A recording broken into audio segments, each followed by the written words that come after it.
kita di sini bertiga sudah sampai kembali di rumah dan mau berbagi tentang pengalaman kita menjalani atau pengalaman kita dengan COVID-19. Ya.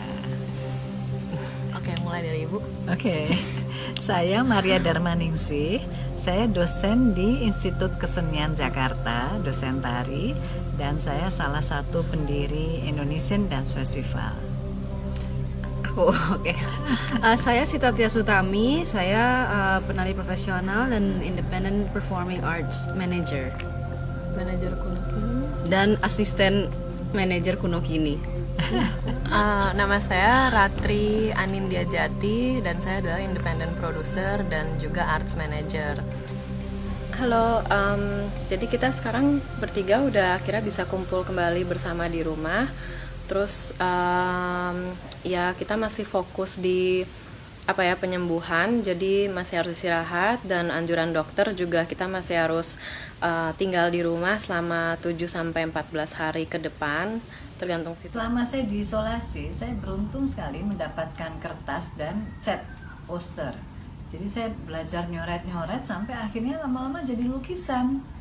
Nah, jadi itu self healing yang luar biasa. Jadi kemarin sih yang pertama kami lakukan itu di pagi hari berjemur, yang paling penting karena selama diisolasi kita nggak dapet matahari kan. Ya pastinya harus istirahat juga karena memang dari kita bertiga sepertinya aku yang masih paling lemah dan harus recovery.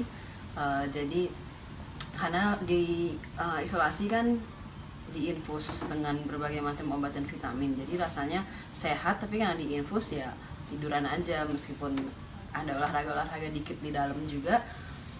Cuman ya itu begitu keluar rumah sakit pulang ke rumah kan infus lepas, jadi sampai sini aku lemes lagi gitu, jadi memang harus banyak istirahat, banyak tidur.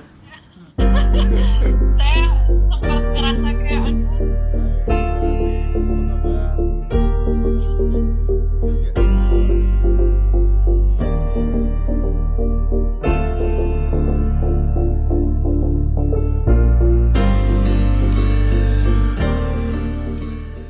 Nah, saat dinyatakan Anda positif, reaksi Mbak sendiri gimana? Apa yang ada di benak Mbak kala itu?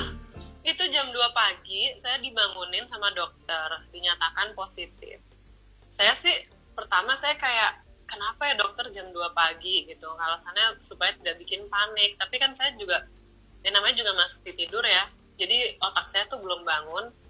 Terus saya kayak cuman nulis report gitu, apa kejadiannya, saya kirim ke keluarga terdekat saya, terus saya tidur lagi. Karena saya ngantuk banget. Udah sih saya nggak khawatir, karena saya tahu dari awal persentase penyembuhannya itu 98,9% dan kita nggak usah khawatir. Jadi saya pas tahu ya udah nggak apa-apa, positif, yang penting saya tahu, daripada hari-hari sebelumnya tuh saya nanggung gitu loh, kayak jadi ini ada apa dengan badan saya atau gimana, karena saya nggak ngerasa sakit. Jadi pas dikasih tahu saya malah ya udah lega, saya kasih tahu keluarga, saya tidur lagi. Saya juga yakin bahwa ibu sama adik saya bisa sembuh. Jadi pas ketahuan itu yang bikin kita ibaratnya naik darah tinggi itu adalah karena kita kayak loh kok dengernya dari media, terus tiba-tiba sejam kemudian rumah kita udah dikerubungi wartawan, saya nggak bisa pulang. Itu yang bikin kayak marah dan deg-degan. Tapi waktu tahu ibu sama adik saya positif, saya juga ya nggak apa-apa gitu. Saya tahu mereka bakal sembuh dan malah bagus mereka diisolasi. Yang bahaya adalah karena penyebarannya sangat cepat dan adik saya itu dia positif, tapi dia tuh umurnya umur prima, jadi dia pasti bisa sembuh dengan cepat.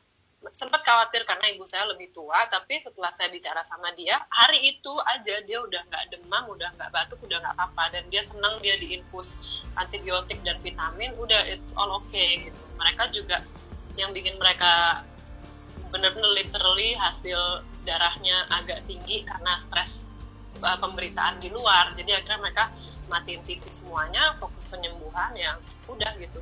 Kita sih gitu aja.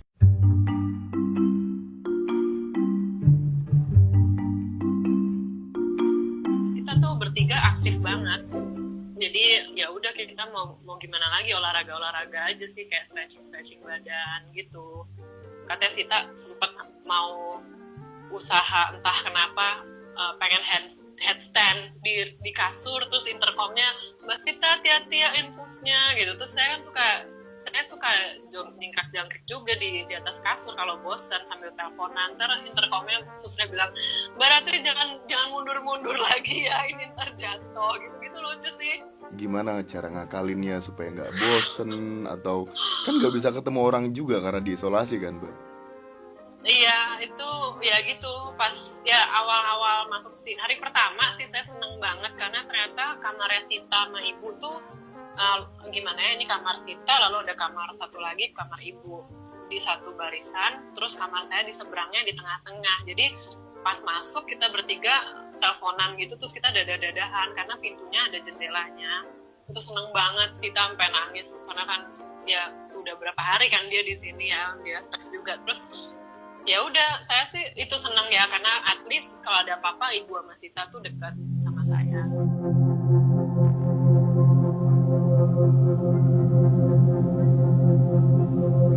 Dari kita yang masih positif COVID-19 tetap semangat dan fokus ke self healing karena ini benar-benar bisa sembuh dan bisa sehat kembali. Kita cuma harus hati-hati, jaga diri dan disiplin dan fokus kesembuhan. Dan kalian semua pasti bisa sakit. Yang baru tahu kalau mereka positif juga jangan panik, semuanya pasti bisa sembuh. Dan yang memiliki simptom jangan takut untuk cek ke dokter. Jangan takut untuk diisolasi karena tidak semenyeramkan yang kalian bayangkan juga kok. Oke. Ya satu lagi sih, kayak Ratri itu kan nggak ada simptom sama sekali. Ternyata dia carrier. Jadi orang seperti Ratri memang harus hati-hati sekali. Kita semua nggak tahu, karena itu memang bagus 14 hari diam di rumah itu untuk memutuskan tali rantai COVID-19. Penularan. Ya.